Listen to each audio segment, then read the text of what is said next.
전주 외곽 소박한 동네 화양리에 있는 제 작은 집은 언뜻 보면 평범한 과부의 집 같습니다. 담청색 페인트는 세월에 바래고 현관 계단은 발을 잘못 디디면 삐걱거립니다. 앞마당의 화단은 금잔화로 뒤덮여 있는데 차마 뽑을 마음이 없어 그냥 두었습니다. 화양리 주민들은 저를 교회 모금 행사에서 이불을 바느질하거나 농산물 시장에서 데이지 꽃을 파는 할머니로만 압니다. 하지만 그들이 한옥회관 앞을 지나며 기둥과 정갈한 정원을 감탄할 때 사실은 제 손으로 일군 것을 보고 있는 줄 아무도 모릅니다. 저는 40년 전 6살 아들 진수와 단출한 가방 하나 그리고 남편이 남긴 빚더미를 안고 이 동네에 왔습니다. 그때부터 저는 다른 여인들이 보석을 모으듯 집문서를 모았습니다.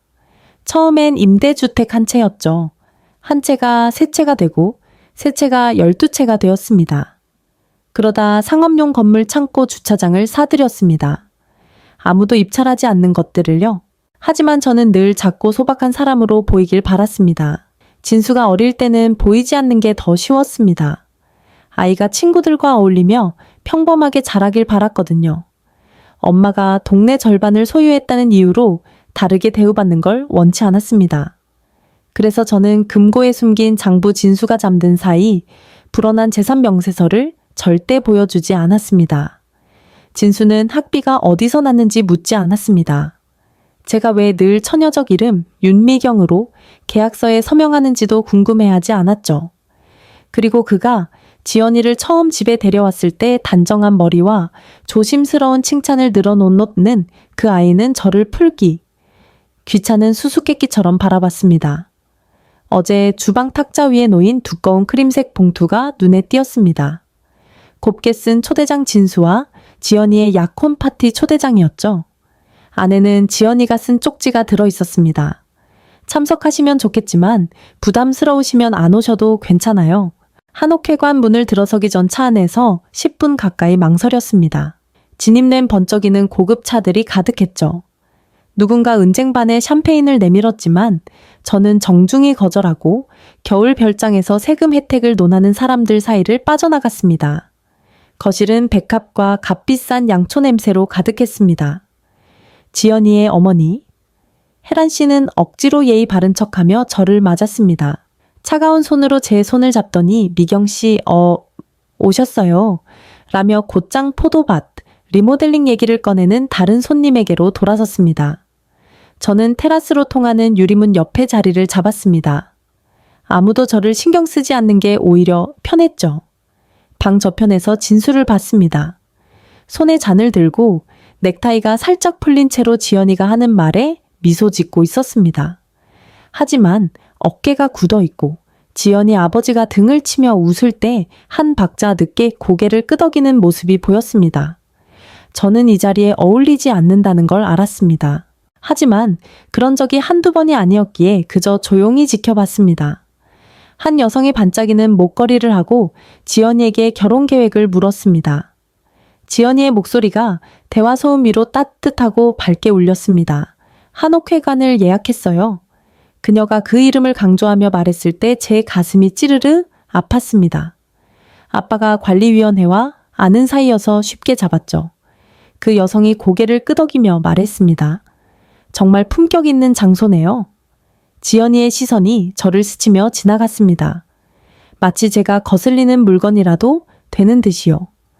네, 우린 모든 게 고급스럽게 느껴졌으면 좋겠어요.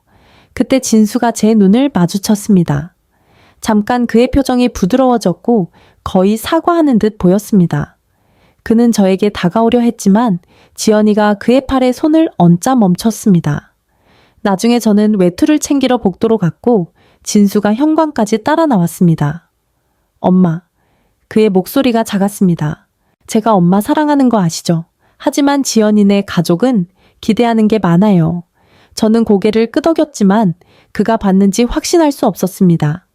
현관 조명이 그의 얼굴에 드리운 걱정을 비췄고 그는 더 말하려 했지만 저는 그저 제가 얼마나 많은 기대를 이미 삼켜왔는지 생각할 뿐이었습니다. 일주일 뒤 한옥회관에서 열리는 만찬 초대장이 왔습니다. 제게 직접 온 건 아니었죠. 진수가 제 현관에 두고 간 우편물 더미 속에 끼어 있었습니다. 지연이가 저를 포함하되 너무 드러내고 싶지 않았던 방식이겠죠? 저는 그래도 갔습니다. 그들이 한옥회관을 어떻게 보는지 이 연극이 그들에게 어떤 의미인지 알고 싶었습니다. 로비에 들어섰을 때 제가 복원한 샹들리에와 버몬트에서 주문한 벽 장식을 애써 외면해야 했습니다. 지연이 어머니가 한옥회관이 브레이든 씨가 기부한 재단 덕에 구제되었다고 설명할 때 저는 손을 모으고 고개만 끄덕였습니다. 제 이름이 등기부에 있다는 사실은 안중에도 없는 듯했죠. 식탁은 린넨 냅킨과 반짝이는 은식기로 차려졌고 각 자리엔 지연이의 깔끔한 필체로 쓴 이름표가 놓여 있었습니다. 제 이름표에는 그냥 미경이라고만 적혀 있었습니다. 윤미경 여사도 존중의 흔적도 없이 마치 제가 고용된 사람인 양. 메인 요리가 나왔을 때 지연이 아버지 브레이든 씨가 의자에 기대며 와인을 휘휘 저었습니다.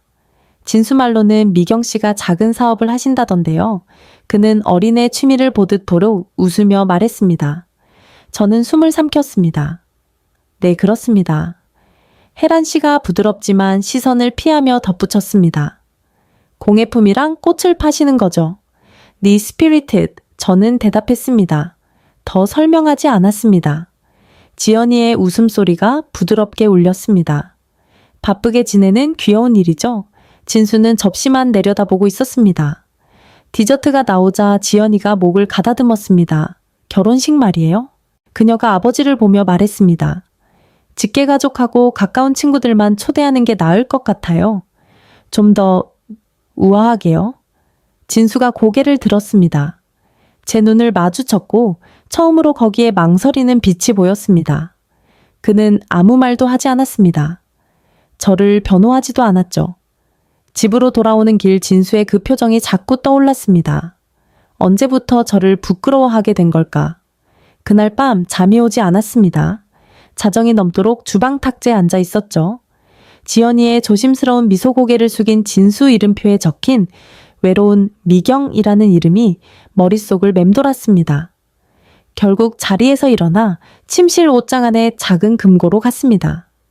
첫 임대주택 대금을 치른 20년 전 산 방화 금고였죠. 손이 떨리지 않도록 다이얼을 돌리고 두꺼운 서류철을 꺼냈습니다.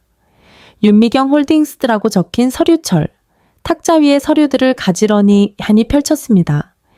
등기문서, 세금기록, 재산명세서, 진수의 학비 첫 차, 할부금 대학 때 손목이 부러졌을 때 몰래 낸, 병원비를 낸 송금 기록들, 화양리 역사보존회에서 한옥회관을 압류해서 구한 공로로 보낸 감사 편지 지분과 샹들리에 복원에 대한 감사의 글, 모두 제가 한 조각씩 쌓아 올린 삶의 증거였습니다.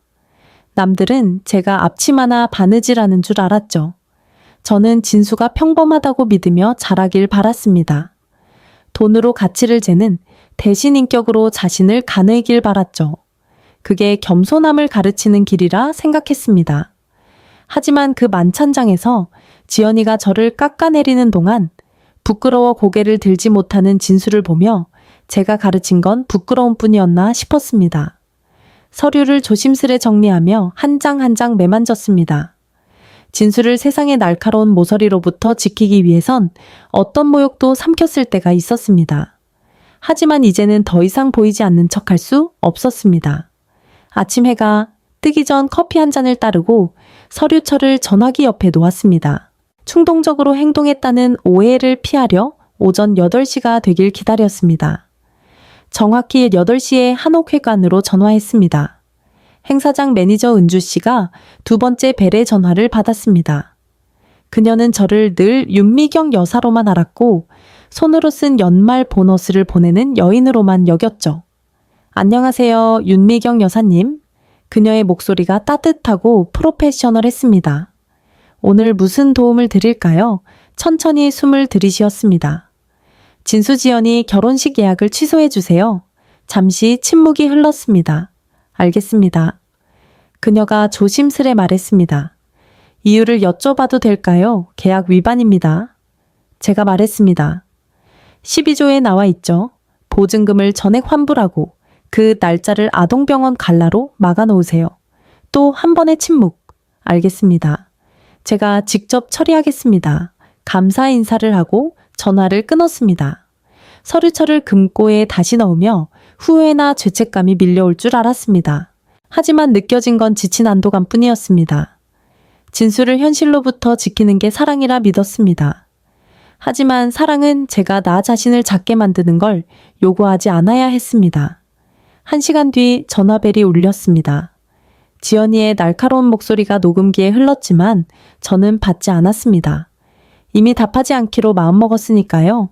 오후 늦게까지 전화가 끊임없이 울렸습니다. 지연이의 분노의 참목소리에서 진수의 당황한 사과로 바뀌었죠. 저는 전화를 받지 않았습니다. 그들의 목소리가 저에게 무엇을 빚졌다고 말하기 전에 제가 누구인지 기억할 시간이 필요했습니다.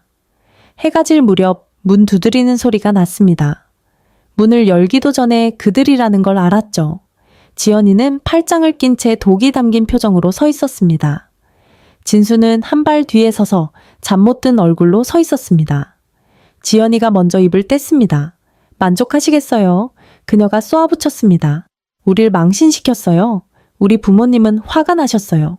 업체들이 계약 위반으로 소송하겠대요.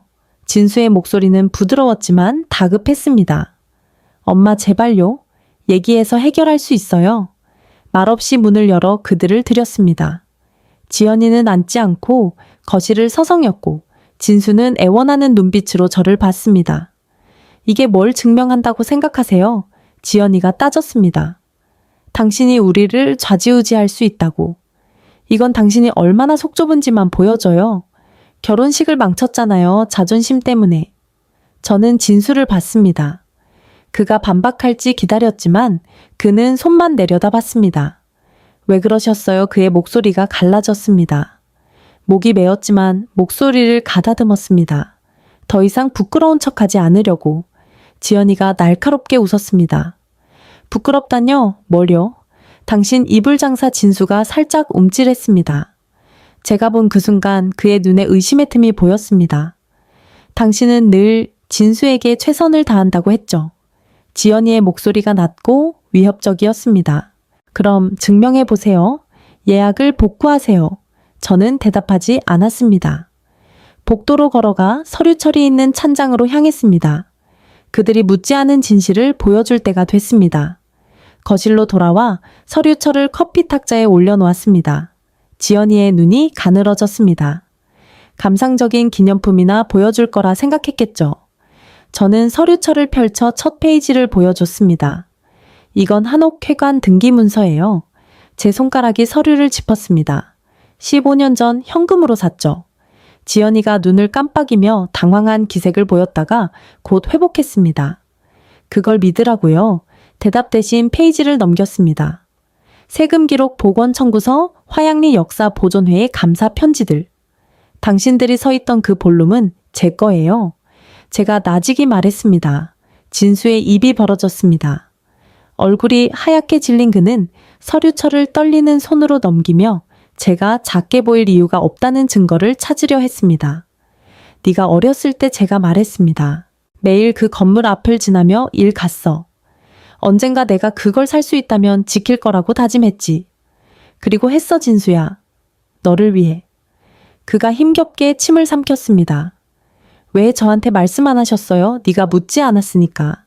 지연이가 천천히 숨을 내쉬며 평정을 되찾았습니다. 그래서 부자시네요. 그녀가 담담히 말했습니다. 축하드려요. 그래도 달라지는 건 없어요. 당신은 여전히 속 좁고 부끄러운 사람이에요. 저는 그녀의 눈을 마주 봤습니다. 부끄러운 건 당신들이 세운 세상 위에서 잘난 척하는 거예요. 진수가 손으로 이마를 짚었습니다. 이 모든 시간 동안, 그 모든 시간 동안 제가 말했습니다. 너를 이런 사람이 되지 않게 지키려 했어. 그의 목소리가 갈라졌습니다.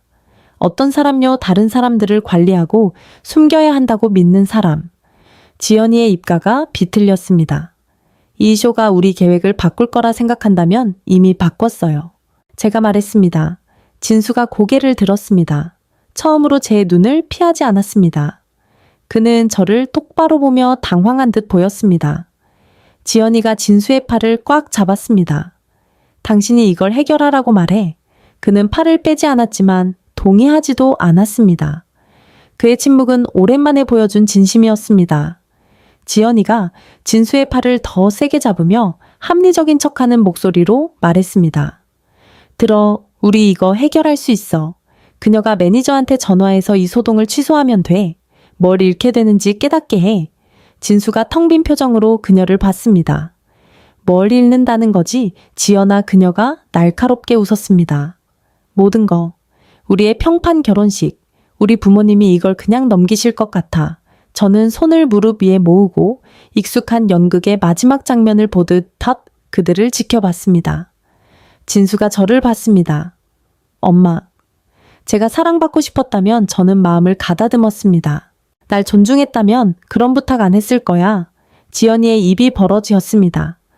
그래서 당신 자존심 때문에 아들 인생을 망치겠다고? 내 자존심이 문제가 아니야. 제가 조용히 말했습니다. 너희의 경멸이 문제지. 그녀의 얼굴이 붉어졌습니다. 한심해요. 진수가 마침내 팔을 뺐습니다. 지연아, 그만해. 그녀가 떨리는 목소리로 그를 돌아봤습니다. 당신이 이걸 처리 안 하면 내가 할 거야. 맹세코 진수야. 그녀가 이걸 망치게 두지 않을 그가 한 걸음 물러섰습니다. 내 어머니를 그렇게 말할 수 있다면 우리 결혼 안 해야겠어. 지연이의 눈이 커졌습니다. 믿을 수 없다는 표정과 분노가 뒤섞였죠. 너 자신을 나보다 나은 척하지 마. 너도 이 결혼이 필요했어. 그럴지도. 그의 목소리가 갈라졌습니다. 하지만 더 이상 너를 모른 척할 순 없어. 지연이가 차갑고 날카로운 눈으로 저를 봤습니다. 너희 둘은 딱 어울려 작고 촌스럽고 한심해. 그녀는 문을 열어 둔 채 나가버렸습니다.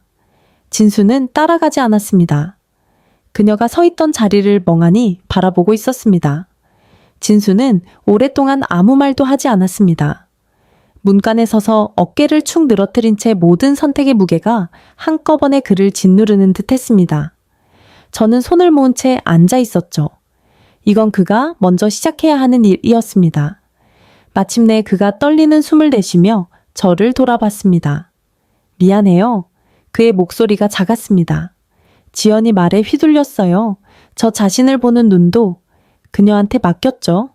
저는 가만히 그를 바라봤습니다. 다 듣고 싶었으니까요. 그가 가까이 다가와 제 얼굴을 살폈습니다. 10살 때 엄마가 야간 근무 끝나고 집에 와서 지쳐도 제 숙제를 도와주셨던 거 기억해요. 그땐 그게 그냥 엄마들이 하는 일인 줄 알았어요. 그의 입가가 일그러졌습니다.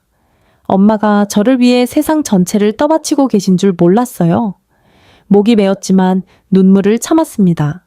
진수가 손으로 얼굴을 문질렀습니다. 용서해 달라고 할 자격 없어요.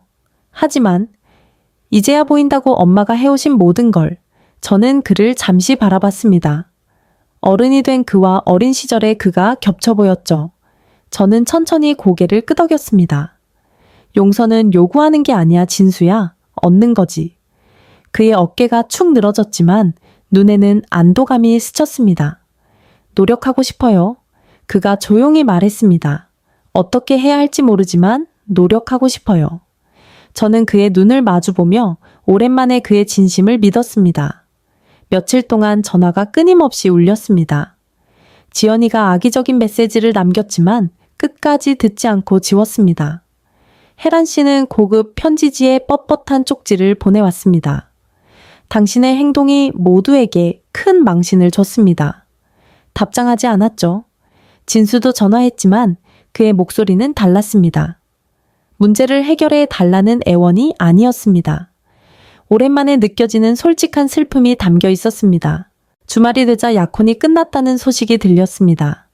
진수가 직접 찾아와 담담히 말했습니다. 이렇게 될 줄 알았어야 했어요. 그냥 보고 싶지 않았던 거예요. 저는 고개를 끄덕였습니다. 가끔은 네가 필요하다고 믿는 걸 잃어야 네가 진짜 소중히 여기는 게 뭔지 알게 돼. 진수는 지연이의 아파트에서 나와 마을 외곽의 작은 원룸으로 이사했습니다. 낡은 가스레인지와 얇은 벽의 집이었지만 그는 그곳이 생각할 공간 같다고 했습니다. 토요일 아침 진수가 커피 보온병과 지친 미소를 들고 찾아왔습니다. 가게에서 도울까 해서요. 괜찮으시면. 거절하려다 말았습니다. 그가 거기 있고 싶어 한다는 게 그게 진심이라는 게 느껴졌습니다. 그는 하루 종일 꽃병을 채우고 바닥을 쓸었습니다. 우리 둘 다 말이 많지 않았죠. 그럴 필요가 없었습니다. 그가 저녁에 떠나며 현관에서 멈췄습니다. 다음 주에 또 올게요. 그가 말했습니다. 받아주시면. 저는 그를 보며 가슴이 풀리는 느낌을 받았습니다. 그러고 싶어 진수야. 그의 봄은 일찍 찾아왔습니다. 해빙이 모든 것에 스며드는 듯 했죠. 매주 토요일 진수는 돌아왔습니다. 때론 어릴 적 같이 갔던 식당의 페이스트리를, 때론 그저 진심 어린 자신을 데려왔습니다. 오랜만에 보는 진심이 낯설 정도였죠. 지연이 얘기는 거의 하지 않았습니다. 그는 자신의 잘못을 깨닫기 위해 침묵이 필요했던 것 같습니다. 저는 재촉하지 않았죠. 어떤 교훈은 꾸짖음이나 설명으로 배우는 게 아니라 힘겹게 깨달아야 했습니다. 어느 오후 진수가 가게 문을 닫은 뒤 송장을 정리하며 말했습니다. 이 모든 세월 동안 엄마가 그저 꾸려가시는 줄 알았어요. 근데 엄마는 이 모든 걸 쌓아 올리셨어요. 저는 그의 눈을 마주 봤습니다. 너를 벌 주려고 숨긴 게 아니야. 알아요? 그가 말했습니다. 저도 숨고 있었던 것 같아요. 엄마가 혼자 해냈다는 걸 인정하면 그게 무서웠어요. 따뜻한 침묵이 흘렀습니다.